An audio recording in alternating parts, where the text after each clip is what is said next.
Welcome to another edition of the Isobar. The highs and lows of meteorology, our once a fortnight visit to the weather pub where we sit around the bar and chat all things weather nerd and weather nerdy. Thank you so much for joining me yet again, Chief Meteorologist Richard Luderman and Chief Meteorologist Emily Walls. Of course, for those listening and watching, my name is Chief Meteorologist Rob Haswell.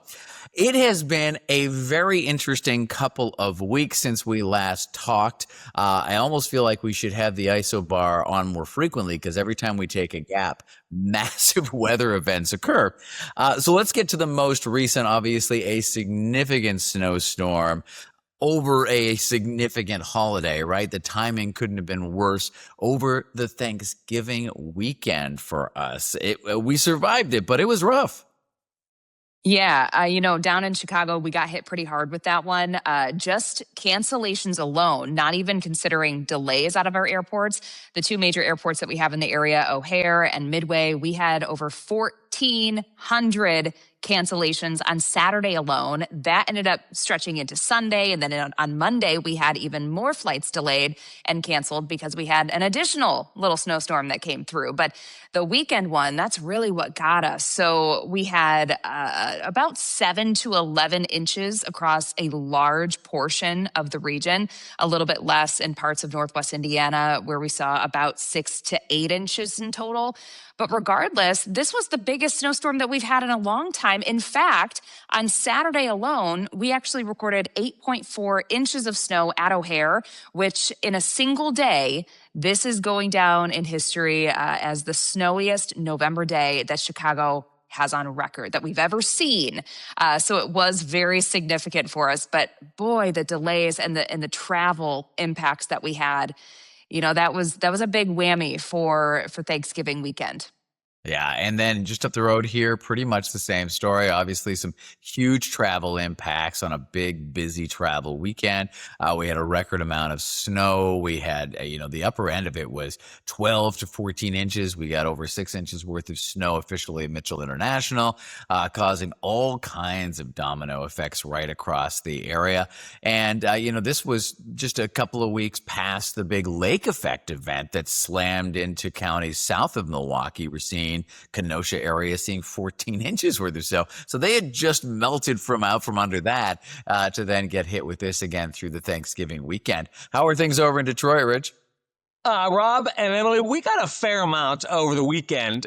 We had about 3.6 at Metro Airport. So that's the official, National Weather Service site. But there were a lot of 3 to 5s in Detroit, Saturday into Sunday morning. At my house, I got about 4.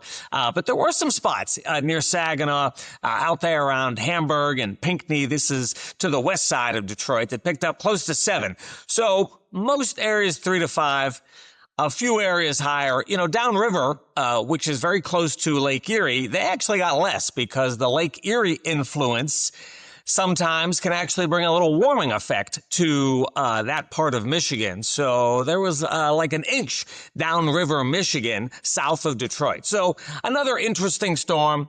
It's the holiday season, gets everyone in the mood, I guess. And, we didn't get any records. I know Emily and Rob, you've had, record snowfall, in a sense over these last couple of weeks. Nothing like that. However, in those lake effect areas, of northern Michigan, they got creamed, some places 18 inches, 24 inches, it's those typical snowbelt regions. The ski country near Traverse City got a lot of snow over. So that's good over the weekend. So they'll be working, and now it's the holiday season. So ski season has started here in Michigan. Yeah, there you go. Obviously, the ski hills are pretty happy about it. I would say locally here, a little ski hill, a little Switzerland, definitely had a great weekend, although they did have an issue with their ski lift, but I won't drag them into that one again. But it's interesting that you bring up the lake, and I think I want to circle back to that, Rich, but Emily, I kind of cut you off there. What were you saying? I was just going to jump in and say, the overall vibe in Chicago after this last snowstorm, I think was a pretty good one because last winter was such a dud for people that love winter. We only saw 11.9 inches in total last winter season. And for us to just pick up, 8.7 at O'Hare, but other locations around 11 or 12 inches, some locations actually outdid what they saw in total the entire winter last year. So a lot of, snow removal businesses and businesses that rely on winter weather, are thrilled about the snowfall that we've just had. Yeah, that's a really great point because there were a lot of folks, that do that for a living. A lot of landscapers that's their, winter side hustle, if you will. It's what keeps the lights on for them. And last couple of winters has been really tough. But getting back to what Rich was pointing out with the lake, it's fascinating how the Great Lakes impact winter storms. We were joking around today on the air that, when someone asked the question, "Oh, does the Lake Michigan give us more snow or less snow?" The answer is yes. Because, it can give us a foot or more of snow, like the lake effect event we had, but it also undercut some of our totals in this recent system because in certain areas, it added a little warmth and moisture and brought those snow ratios down. So we ended up with lower amounts right by the lake and bigger amounts just a couple of miles farther in. So Rich, yeah, the lake that we live by here, Michigan, the lakes that you live by on the other side of Michigan, just a huge part of winter forecasting. And for people who, move to the Great Lakes, or for meteorologists who have never, worked in and around the Great Lakes, it does take some getting used to. There's a lot of nuances, obviously, to, the Denver area. There's a lot of nuances to New England. But our Great Lakes bring a lot of meteorological nuances, and both of you know that all too well. Yeah, that's kind of how we get paid, right? It is how we get paid. And, I had a lot of questions kind of about the lake effect event that we had versus the system that we just had. And how come forecasting seemed a little bit more spot on? How did we get this one, a little more right, if you will, just because lake effect is so localized. So it was a really good opportunity to explain to people how, we did not have the lake enhancement with this last round, which, that throws out a wild card that sometimes we have to deal with. And with the last round that we had, since we did not have that lake effect component, it made the forecast a little bit easier on us here in Chicago. Yeah, there you go. And there's, so much to be factored into a winter forecast. Anytime you can eliminate one big wild card of the Great Lakes, it certainly helps out for sure.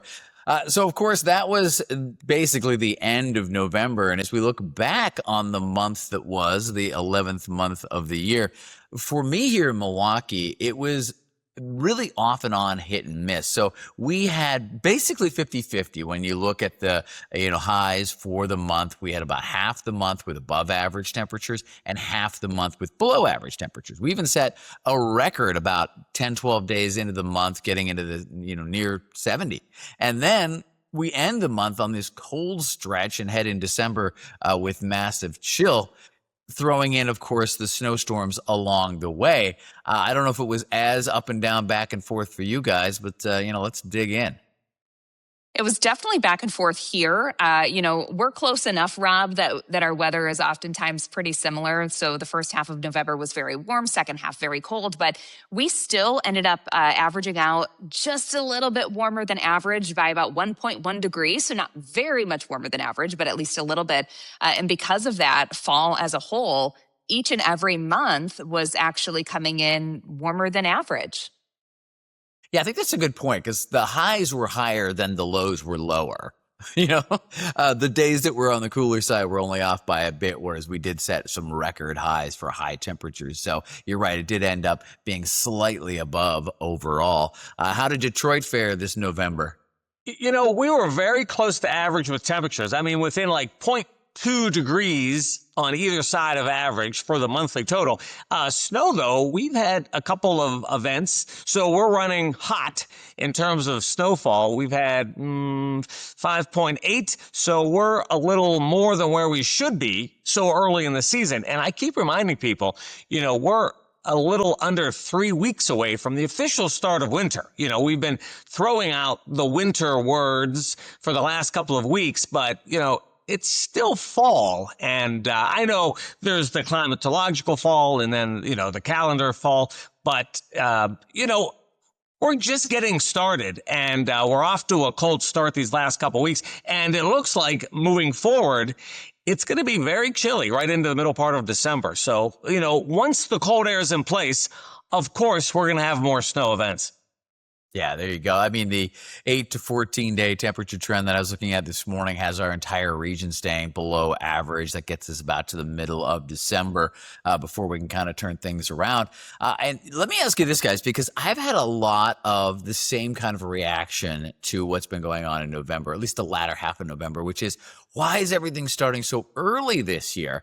And I guess my response to that was, well, I think it's just psychologically early because Thanksgiving was so late. So like we're still thinking that Thanksgiving just ended, but it's already December.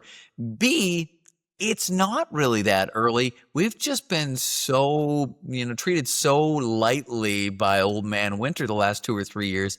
It feels early. Would you agree with that?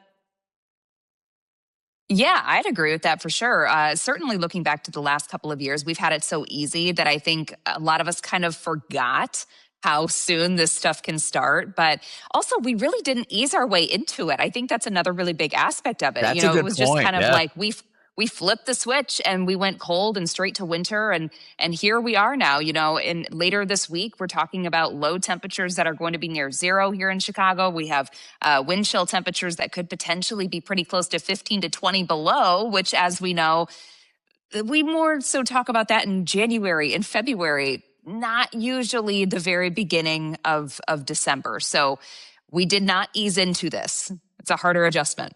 Good point. Good point.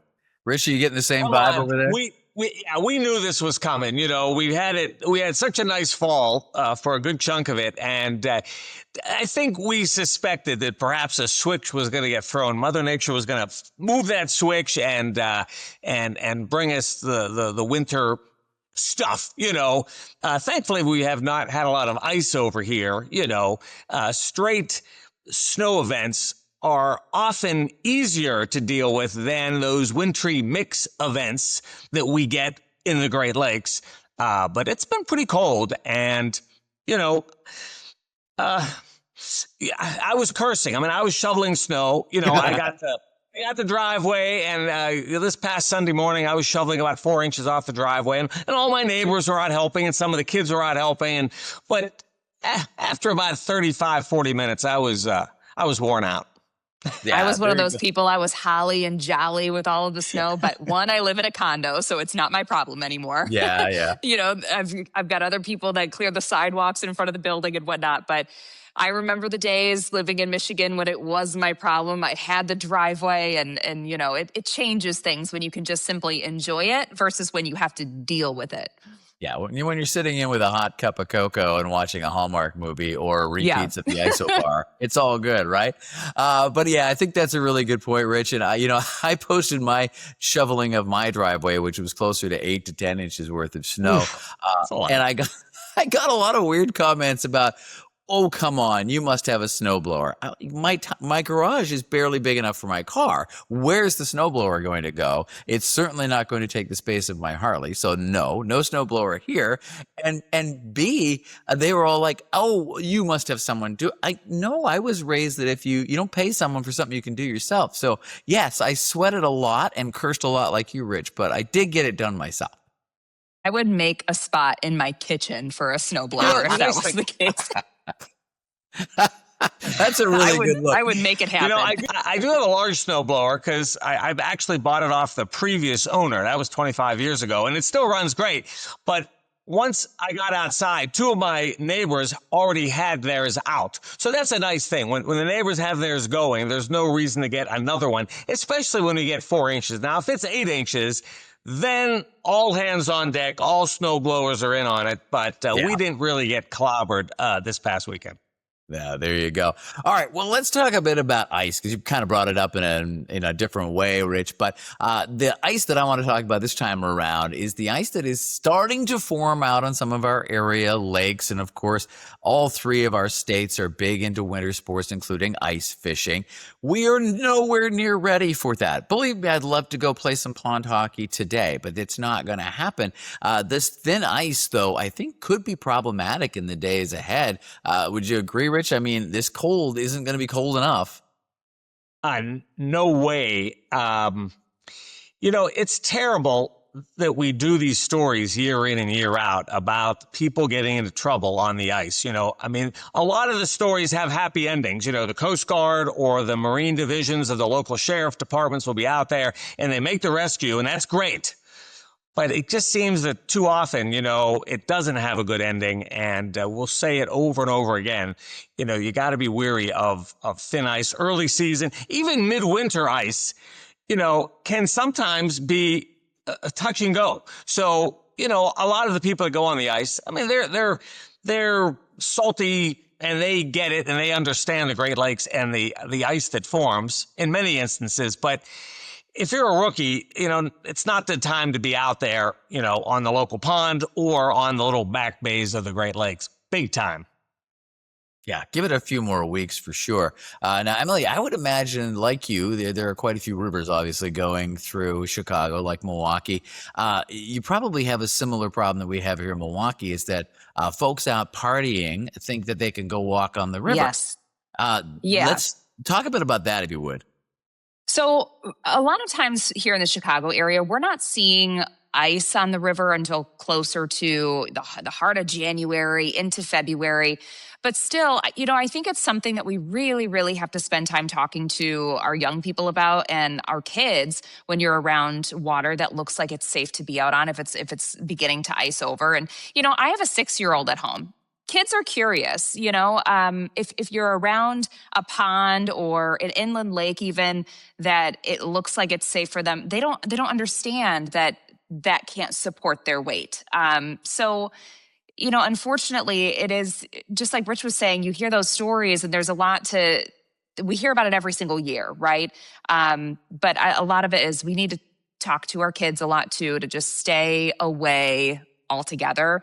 But as far as the rivers go here in the Chicago area, we still have a while until we start to see that. And it's taken some of the coldest winters for us to actually see it entirely freeze over in downtown Chicago. So it doesn't always happen. But, we're going to be, if this sticks around and this keeps up, we're well on our way to seeing some ice beginning to form. Which should make a lot of people happy. I mean, like we've been talking about, the winter sports season last winter in particular has really been struggling because we just haven't been able to provide the traditional winter. But I just don't want anybody to try to get a jump start on this because we're nowhere near, even so some of the retention ponds in my area look like they'd be great for a little skate or maybe something like that. But you're right, Emily, it's enticing to those curious young minds, but so not even close to being safe. And I think, Rich, you make a really good point. Some of the, ice fisher people who have been out there for decades, I don't worry that much about them. They know what they're getting into. They've done this for a while, but it's always the rookie or somebody who maybe has had one too many adult beverages that decides, oh, you know what, I can go out, and it's just not safe. And you really can't ever call ice safe. You can just call it mitigated, right? I mean, you can mitigate the risk. Yep. Yeah, even in the middle of winter, when we get these wind events and it can move the ice, and we have a big Coast Guard station here in Harrison Township, just north of Detroit and Selfridge National Guard Base, and they do rescues where people get blown into Lake Erie. This ice splits and off they go, and now they're adrift. And it's a scary thing to think about. So for all outdoorsmen, there's a lot of risks. The hunters, the fishermen, be safe. We want you to be safe. That's why we're bringing this up. Yeah, we want you to come back and sit down with that cocoa and watch the show, right, Emily? Yeah, that's right. Yeah, come back and sit and watch us from somewhere warm. I was going to mention all of the ice shelves too that we see, developing near the beaches and whatnot. And everyone goes out to explore them because they're really, really cool, right? I would be remiss to say that they're not awesome. But the hard thing in the wintertime is you don't really know where the beach ends and where the water begins because all of that ice begins to pile up and people think it's fun to climb on. And just like Rich was saying, that's when you get in trouble because underneath those ice shelves, oftentimes you still have the waves and that can weaken that ice. And then you fall through and you don't even know it, but you could be in deep water. You're standing over very deep water. So before we really get into the heart of this season, I think it's already important to start telling those stories and get people aware of how dangerous it can be right on these big lakes and climbing on the ice. And you may not even know that you're actually over water sometimes. Yeah. You kind of lose perspective because you can't really tell where the shore ends and, where the lake begins. You might think you're 10 feet out, but you're 200 feet out, and it makes obviously a huge difference. We had a great story to kind of illustrate this morning. Great because it has a happy ending, but it was out of Minnesota, actually, where a deer was rescued or had to be rescued by the local fire department there. And it wasn't even a huge, 1,000-pound buck. It was just a tiny little one. And, it went through the ice. So if the Aw. ice isn't ready to hold up to a tiny little deer, it is certainly not ready for your ice shack and your, cooler full of adult beverages. So just just give it a few more weeks and things will settle in. And speaking of, ice fishing and all the other fun winter things to do activity wise, that leads us to the next obvious question. Where do we like to do them? Let's just go around the horn because we've all got great spots I'm sure that we enjoy come winter season. Rich, why don't we start with you? What's your go-to winter place to hang out in the Detroit or Michigan area? Well, there are some, small ski hills. I mean, this part of Michigan is pretty flat, but there are some small hills where there is skiing with chairlifts and all of that jazz.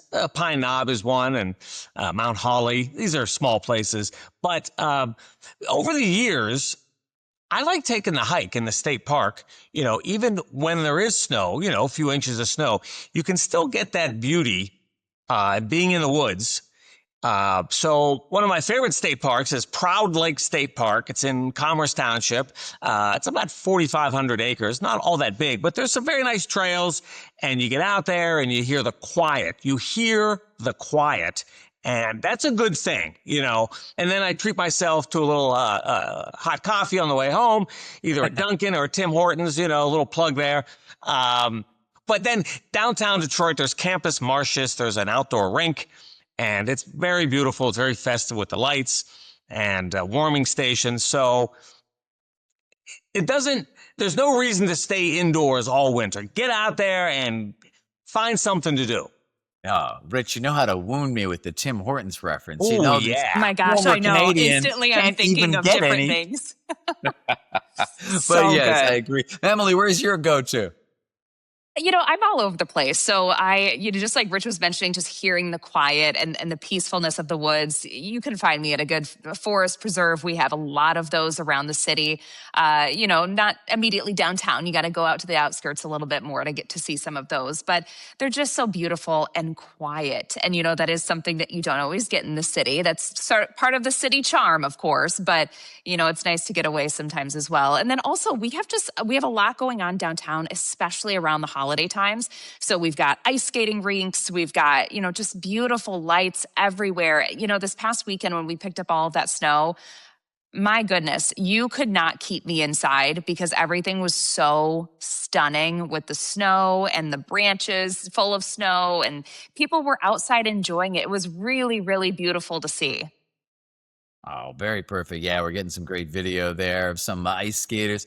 That's one of my go-to things to do. We have a wonderful downtown rink called Red Arrow Park, which is a great spot. They've got a nice coffee shop, not Tim Hortons, but it's a very nice coffee shop down there, and you can have a little coffee or a cocoa and go for a skate. So that's kind of my city go-to spot. But a little drive either north or actually for me, southwest is you can't go wrong with either Lake Geneva to my southwest or Door County to the north.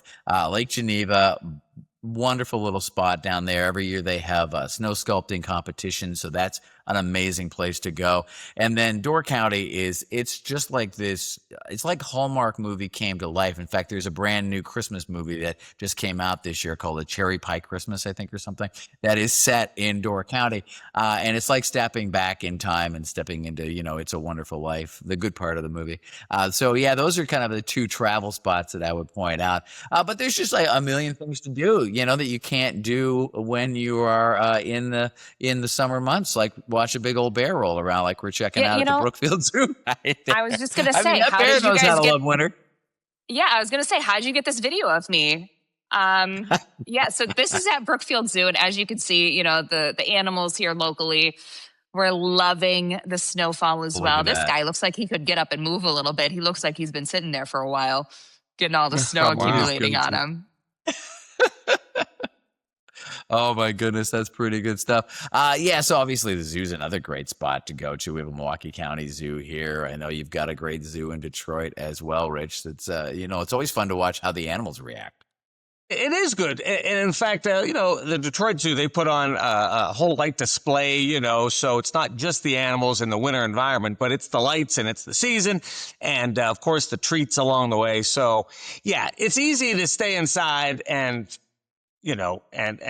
fester, but make an effort, get outside and take it all in, and think spring, just think spring. Exactly. Oh, and I almost left out Candy Cane Lane. We have this whole neighborhood. It's not a organized thing. There's no like overly corporate thing going on there. It's a whole neighborhood that all got together to put on all these Christmas lights, and they do take donations for charities and stuff, but it's a wonderful spot if you ever get a chance to tour Candy Cane Lane in the Milwaukee area.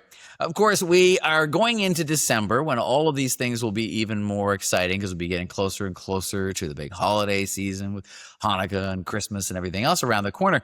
As far as the future goes, weather-wise, as we do our prognosticating a month in advance here, some interesting trends, and I think we've got the maps that we can bring up here to look at both the temperature and the precipitation outlook for the month ahead. And I'm seeing some interesting trends for our area, guys. You want to jump in on this? I guess we'll start precipitation-wise. Yeah, so precipitation-wise, this not looking so bad. It looks like for the month of December, at least in our area. But, we're still kind of cooler than average the first half. But then precipitation-wise, it's looking like we could be, give or take, near normal in the Chicago area. And that's okay. I think we'll take that for December when it comes to, holiday travel. A lot of people are out and about, flying everywhere, driving everywhere. Less precipitation is a good thing for us. Right, and make O'Hare run a bit smoother. Now, Rich, Detroit is smack dab in that above average right there. I see it there, I don't have anything to say. If it's going to happen, it's going to happen. You know what I mean? If it's going to happen, let it happen. Bring it on. Let's do it. Let's get to it. It's all part of it. This is December. Yes. That doesn't surprise me, and no one at home should be surprised either. Right. And we are talking about being, above the average of the averages. So we could be talking about a tiny little tweak there that may not be all that noticeable. Now, as far as temperatures go, and I think we can bring that map up as well here in a second, we'll be able to see a bit of a different story. We're all on the chilly side, right across Milwaukee, Chicago, and Detroit. In fact, we're notably on the cooler side of things. Yeah, we're going to be staying cool here. I know in the Chicago area, at least for the first half of the month, and that it looks like we may be trending a little closer to normal, but still, these next few weeks are going to be very cold, very much below average. And I just want to remind people what average is. So in our area, average highs are still right around 40 degrees. I don't have a 40-degree day in my 7-day forecast anytime soon, nor do I have it in there for next week either. So yeah. we're definitely on the cooler side, and it's going to stay that way for a while. There you go. Yeah, in Milwaukee, we start the month at about 41 for the average high. We ended at around 33. But I think you make a really good point, Emily. These next couple of weeks will kind of, it's like putting your thumb on the scales, as they say, because we're going to be so much below the average for the first 8 to 10 days of December that even if all we do is average out for the rest of the month, it's going to be notably below average for our area. And I guess the same is probably true for Detroit, Rich. So I look at this map and I say, well, the skiers, the cross-country skiers, the ice fishermen, there's happiness in this graphic. It's not all, and kids and stuck inside. Yeah, get out there. Enjoy. Yeah. Woo! Rich, you're always a positive force on this show. I love it. If we ever do an episode where Rich is like, that's it, it's all, I'm going to pack up and move. Right, then we're just done. Then we know we're in trouble. All right, thank you both so much for joining me. I really appreciate you taking out the time here to dig deep, look back and ahead at what's coming our way. We'll meet again in another couple of weeks for yet another episode of the Isobar, the highs and lows of meteorology.